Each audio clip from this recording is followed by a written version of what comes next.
अस्सलाम वालेकुम एवरीवन। आज हम टीएस इलियट के सेकंड क्रिटिकल एसे मेटाफिज़िकल पोएट्स को डिस्कस करेंगे। तो सबसे पहले हम ये देखेंगे जो मेटाफिज़िकल ऐसे लिखा गया था मेटाफिज़िकल पोएट्स पे, ये सबसे पहले तो एक रिव्यू के तौर पर जो है इन्होंने लिखा था। रिव्यू था जैसे गिब्सन की edition of metaphysical lyrics and poems का ऑफ द 17th सेंचुरी। लेकिन जब इसको फेम हासिल हुआ तो उसके बाद हम देखते हैं टीएस इलियट ने फिर क्या किया कि उन्होंने इसको बाकायदा ऐसे के तौर पर भी पब्लिश किया। डॉक्टर जॉनसन ने एक ऐसे लिखा था लाइफ ऑफ काउले। उसमें उसने मेटाफिज़िकल पोएट्री के बारे में ये कहा था, the most heterogeneous ideas are yoked by violence together, कि जो मेटाफिज़िकल पोएट्स हैं इनकी उसने हम कह सकते हैं इंसल्ट की या उन पे क्रिटिसिज्म करते हुए कहा कि ये उन आइडियाज़ को भी ज़बरदस्ती आपस में जोड़ देते हैं जिनका आपस में कोई लिंक ही नहीं बनता। तो मेटाफिज़िकल पोएट्स में से मेटा को समझें तो ये बियॉन्ड है, फिज़िकल यानी कि नेचर से बियॉन्ड ऐसी चीज़ को जोड़ देना जिनका आपस में कोई लिंक ही नहीं बनता। जिस तरह टू लवर्स को कंपास की टू लेग्स से कंपेयर कर देना। टीएस इलियट ने अब क्या किया कि उन्होंने ये जो इन पर लेबल लगा था जो कि इनको अब्यूज़ करने के लिए मेटाफिज़िकल पोएट कहा जाता था, या एक हम कह सकते हैं इन पे क्रिटिसिज्म करने के लिए कहा जाता था। उसने ये बताया कि मेटाफिज़िकल पोएट्स जो हैं असल में ये इनकी जो है इनमें आप ये नहीं कह सकते कि ये इनकी ख़राबी है या ये इनके अंदर जो है बुराई है, या ये इस बेस पर जो हैं अच्छे पोएट नहीं हैं। बल्कि उसने बताया कि अगर मेटाफिज़िकल पोएट्स हैं तो ये बहुत क्रिएटिव हैं, या इनमें जो हैं वो क्वालिटीज़ जो हैं वो कुछ हम ये नहीं कह सकते कि कोई नई किस्म की इन्होंने शायरी लिखी, बल्कि इससे पहले भी इस तरह की शायरी लिखी जा रही थी। यानी कि एलियट ने इस ऐसे में मेटाफिज़िकल पोएट्स जो हैं उनका डिफेंस किया। फिर उसके बाद उसने दूसरी ये चीज़ इसमें बताई है कि जो मेटाफिज़िकल पोएट्स हैं ये क्या इन्होंने अपना कोई सेपरेट स्कूल बनाया हुआ था, क्या ये कोई सेपरेट मूवमेंट थी, या सिर्फ ये पहले से ही कोई मूवमेंट चल रही थी और उसी का कंटिन्यूशन है। तो इस अरसे में हम देखेंगे एलियट दो फ्रेजेस भी यूज़ करेगा। ये पहली है डिसोसिएशन ऑफ सेंसिबिलिटी, जिससे मुराद ये है कि जब इमोशंस और थॉट्स को अलग अलग यूज़ किया गया, यानी कि एक पोइट्री आप देखते हैं जिसमें आप देखते हैं कि सिर्फ इमोशंस पे ही बात की गई है और थॉट्स नहीं है उसमें, तो वो हम देखते हैं कि डिसोसिएशन ऑफ सेंसिबिलिटी आ जाएगी। लेकिन यूनिफिकेशन ऑफ सेंसिबिलिटी ये होगी कि थॉट और इमोशंस को इकट्ठा ही यूज़ करना है। और एसोसिएशन यूनिफिकेशन किसने की है, unification of sensibility metaphysical poets ने की है जिन्होंने थॉट और इमोशंस को इकट्ठा यूज़ किया है। और डिसएसोसिएशन ऑफ सेंसिबिलिटी किन्होंने की है, ये हम अभी देखेंगे। उसके बाद ये जो इन्होंने ये फ्रेजेस यूज़ की यूनिफिकेशन ऑफ सेंसिबिलिटी और डिसएसोसिएशन ऑफ सेंसिबिलिटी, इनको बहुत ज़्यादा हम कह सकते हैं इन्होंने इम्पैक्ट डाला लिटरेरी क्रिटिसिज्म पर, बहुत मशहूर हुई ये कॉम्पिटिटिव एग्जाम्स के लिए भी इम्पोर्टेंट है ये। उसके साथ साथ अगर आप पेपर्स की तैयारी करें तो इनको शॉर्ट क्वेश्चंस के तौर पर भी देखें, ये पूछे जाते हैं। अच्छा जी, उसके बाद अगर हम बात करें यहाँ पर मेटाफिज़िकल पोएट्री के करैक्टरिस्टिक्स के बारे में, तो इनके बारे में सबसे पहली बात ये की जाती है कि जो सिमिलीज़ यूज़ करते हैं चीज़ों को या एग्जांपल्स को एलैबोरेट करने के लिए, वो बहुत फार फेच्ड होती हैं। मतलब उनका कोई लिंक ही नहीं होता उस बात के साथ। जिस तरह से एग्जांपल इसमें दी गई है और यहाँ पर है कि डन कंपासेस की जो पेयर है, a pair of compasses in done वैलेडिक्शन of forbidden morning, उससे उसने टू लवर्स को कंपेयर किया है। तो बेसिकली उसने अगर पोएम देखें तो उसमें उसने कैसे बताया, उसने ये बताया कि जिस तरह से आप कंपास को यूज़ करते हैं एक सर्कल ड्रा करने के लिए, तो उसमें एक तो वो जब मिल के एक जगह पर होते हैं तो वो कंप्लीटनेस को शो कराते हैं, और दूसरा ये होता है कि अगर वो एक अगर एक जगह पर फिक्स है तो दूसरा जो है वो मूव करता है। और अगर आप देखें कि वो जब दूसरा उसका जो हम कह सकते हैं हिस्सा है वो मूव करता है, तो पहला जो अपनी जगह पर फिक्स रहता है।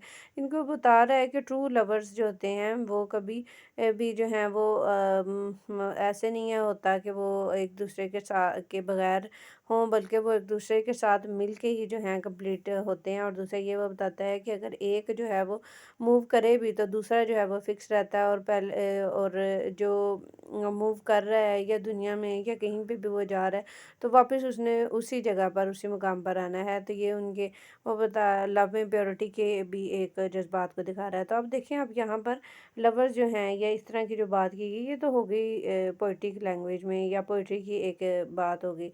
लेकिन उसकी एग्जांपल उसने किससे दिया, वो मैथमेटिकल हम इंस्ट्रूमेंट उसे कह सकते हैं कंपास को, उससे दी गई है। यानी कि अब ज्योमेट्री का या इस तरह की चीज़ों का इसमें तो कोई अमल दखल नहीं है पोइट्री में। तो यहाँ पर उसने क्या किया, एक थॉट को यानी कि मैथ से अगर हम देखें तो वो यानी इंटेलेक्ट से रिलेटेड होता है, तो थॉट को, और दूसरी तरफ पोइट्री जो है वो इमोशन से रिलेटेड है। तो यहाँ पर उन्होंने थॉट और इमोशंस को कंबाइन किया। तो यही एक वजह थी जिसकी बेस पर हम कह सकते हैं कि यहाँ पर एसोसिएशन और सेंसिबिलिटी पाई जाती है। तो उसके बाद दूसरा इसमें हम देखें तो वो बताते हैं कि इन्होंने क्या किया कि इन्होंने ऐसी इमेजेस यूज़ की हैं जो पोइट्री को कम्प्लेक्स बना देती हैं। कम्प्लेक्सिटी का भी इन पर ब्लेम लगाया गया कि रीडर्स को बहुत एजिलिटी के साथ बहुत फोकस होकर एक्टिव होकर के काम को पढ़ना पड़ता है। जिस तरह से वैलेडिक्शन ऑफ वीपिंग में वगैरह के 3 इमेजेस यूज़ की गई। Picture of geographers globe, geographer globe में इस तरह से ये कि वो कहता है कि मैं और मेरा ब्लड जो है वो 2 हेमिस्फीयर हैं, यानी कि जो है उसने अपने आप को, अपने बिलव्ड को जो है वहाँ पर हेमिस्फीयर से कंपेयर किया।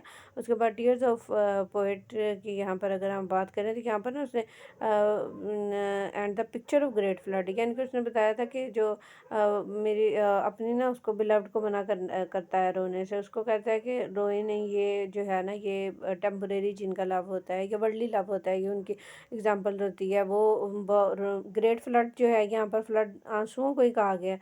आंसुओं को उसने थोड़ा एग्जैजरेट करके बताया कि जो महबूब के आंसू होते हैं, बिलव्ड के आंसू होते हैं, वो एक सैलाब या एक फ्लड की तरह के होते हैं। तो उसने ये बताया है यहाँ पर कि ये जो रोना धोना है ना, ये दुनियावी मोहब्बत में होता है। जो एटर्नल है या परमानेंट लव है, वहाँ पर अगर आप देखें तो ये बताता है कि वहाँ पर ये चीज़ें मैटर नहीं करती हैं, बल्कि जो बिलव्ड है उसे रोना नहीं चाहिए अगर उसका लव जो है वो स्पिरिचुअल है, वो ये बताता है। फिर उसके बाद हम देखते हैं कि एक और उस मौके पर उसने क्या किया है कि इसी तरह से कंट्रास्ट प्रोड्यूस करने के लिए उसने ब्रेसलेट और ब्राइट हेयर की एग्जांपल यूज़ की है। वो कहता है कि जब मैं मर जाऊंगा ना, अबाउट द बोन सॉरी, वो कहता है जब मैं मर जाऊंगा तो मेरी कब्र को आप खोदेंगे तो आप देखेंगे कि मेरी जो वो ऊपर से जल्द है वो खा ली गई, तो बाकी हड्डियाँ ही रह जाएंगी ना। तो वो कहता है उस हड्डी के ऊपर आप देखेंगे कि ब्राइट हेयर जो हैं वो बंधे हुए हैं, उनका एक ब्रेसलेट है। यहाँ पर भी उसने एक कंट्रास्ट यूज़ किया है, यानी कि जब हड्डियाँ बन जाएगा, जिसम सीधा हो जाएगा, तो फिर बाल क्यों ब्राइट रहेगा, लेकिन उसने कंट्रास्ट यूज़ किया यहाँ पे लाइफ और डेथ का। तो इस तरह के जो सडन कंट्रास्ट ये यूज़ करते हैं, इनकी वजह से भी इनको जो है क्रिटिसाइज़ किया गया। तो जब इलियट ने ये चीज़ें देखी तो उसने यहाँ पर ये बताया, उसने कहा ये जो कंट्रास्ट है, ये जो उसने इमेजेस यूज़ की हैं, ये सिर्फ उनकी क्वालिटी या करेक्टरिस्टिक्स नहीं है। इससे पहले एलिज़ाबेथियन ड्रामाटिस्ट को आप देखेंगे, उनकी भी यही क्वालिटी है, ठीक है। और वो कहता है कि देखें आप कि ये जो आप को यहाँ पर एसोसिएशन नज़र आ रही है, कंट्रास्ट नज़र आ रहा है, ये ना सिर्फ आपको इसमें नज़र आएगा, बल्कि एक करेक्टरिस्टिक्स है एलिज़ाबेथियन ड्रामाटिस्ट की। जिस तरह से शेक्सपियर है, वेबस्टर है, टर्नर है, उसके बाद मिडिल्टन है। और वो कहता है कि डन जो और काउले और ये दोनों जो है ना एलिज़ाबेथियन ट्रेडिशन से ही हैं, और ये कोई नया स्कूल नहीं है, ये कोई नई ट्रेडिशन नहीं है, बल्कि ये वही काम कर रहे हैं जो इनसे जिस ट्रेंड पर जो है लिटरेचर चल रहा था, उसी ट्रेंड को फॉलो कर रहे हैं। तो इन्होंने कोई अलग मूवमेंट नहीं बनाई है। फिर उसके बाद वो कहता है कि जो डोमिनेंट करेक्टरिस्टिक है ना डन की पोइट्री की, वही करेक्टरिस्टिक ग्रेट एलिज़ाबेथियन की भी है। मिल्टन और ड्राइडन की अगर बात करें तो उसने इनके बारे में कहा है कि the poet of 17th century were the successor of the Elizabethan dramatist. उसने बताया कि 17th सेंचुरी के जो पोइट हैं वो इनके सक्सेसर हैं। Like them the metaphysical too could be simple, artificial, difficult और फैंटास्टिक। उन्होंने बताया कि मेटाफिजिकल जो पोएट हैं वो इन्हीं की तरह के हैं, जिस तरह से ये थे, वो जिस तरह से वो सिंपल थे ये भी सिंपल हैं, वो आर्टिफिशियल थे ये भी हैं, वो डिफ़िकल्ट थे ये भी हैं, वो फैंटास्टिक थे अगर तो ये भी फैंटास्टिक हैं। उसके बाद उसने कहा है कि उसके बाद अगर नेक्स्ट एज देखें तो हमारे पास जिसमें प्योरिटन एज में हम देखते हैं मिल्टन आता है। फिर उसको ड्राइडन की भी उसने बात की है। ड्राइडन को अगर हम देखें तो एज ऑफ इनलाइटमेंट, जिसमें थॉट पे बहुत ज़्यादा काम हो रहा था। और फिर and their influence was most unhealthy because of result their influence there set a dissociation sensibility from which English poetry has recovered only in one modern age। अब यहाँ पर उसने क्या बात की, उसने कहा है कि अगली एज आप देखें ना, पिछली वो कहता है एलिज़ाबेथियन थे, एलिज़ाबेथियन को फॉलो करते हुए अगर हम इनको देखें मेटाफिजिकल पोइट को, तो इन्होंने भी बिल्कुल वैसे ही काम किया। इन्होंने कोई नई चीज़ नहीं प्रोड्यूस कर दी है कि जिसके लिए आप इनको क्रिटिसाइज ही करते जा रहे हैं कि ये कोई अनोखी चीज़ ले आए हैं, बल्कि उसी ट्रेंड पर चल रहे हैं जिस पर पहले थे। फिर उसने बताया कि अगर आप देखें मिल्टन और ड्राइडन को, तो वहाँ पर जो उनके लिटरेचर पर इन्फ्लुएंस है वो बहुत अनहेल्दी हैं, क्योंकि वहाँ पर आपको डिसएसोसिएशन ऑफ सेंसिबिलिटी नज़र आएगी, यानी कि जहाँ पर थॉट और इमोशन का मिक्सचर आपको नहीं मिलेगा। और उसके बाद यूनिफिकेशन और सेंसिबिलिटी की अगर बात करें, तो उसने ये बात की कि great Elizabethan and only Jacobeans had a developed unified sensibility which is expressed in their poetry.